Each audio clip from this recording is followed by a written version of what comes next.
তোমার যা প্রস্তুতি নেওয়া তুমি অলরেডি নিয়ে ফেলেছো। তাহলে এই 6 দিন তুমি কিভাবে কাজে লাগাতে পারো? আসসালামু আলাইকুম।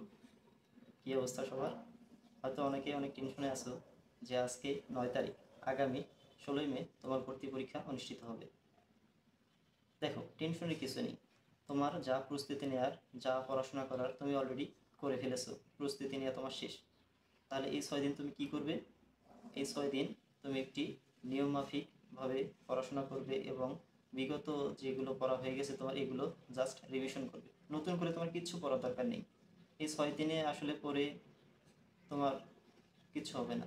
তোমার যা প্রস্তুতি নেওয়া তুমি অলরেডি নিয়ে ফেলেছো। তাহলে এই 6 দিন তুমি কিভাবে কাজে লাগাতে পারো?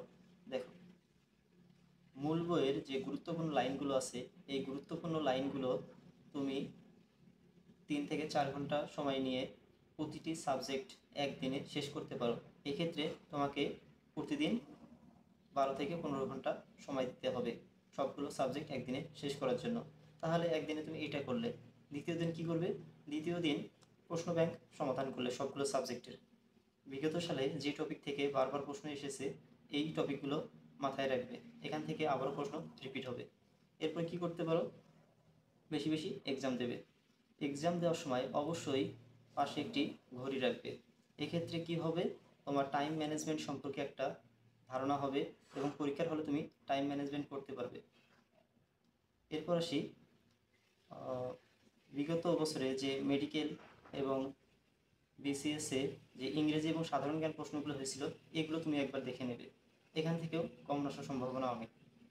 এরপরে কি করতে পারো? এরপরে তোমাকে অবশ্যই একটা হেলদি রুটিন মেনটেন করতে হবে। সবসময় পড়াশোনা নিয়ে থাকলেই হবে না।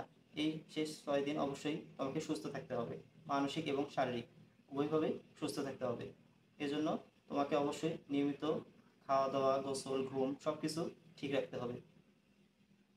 দিন শেষে তুমি যদি এই একটি হেলদি রুটিন মেনটেন করতে পারো, অবশ্যই তোমার একটি সরকারি নার্সিংয়ে চান্স হবে। সবার জন্য শুভকামনা। ধন্যবাদ সবাইকে। আসসালামু আলাইকুম।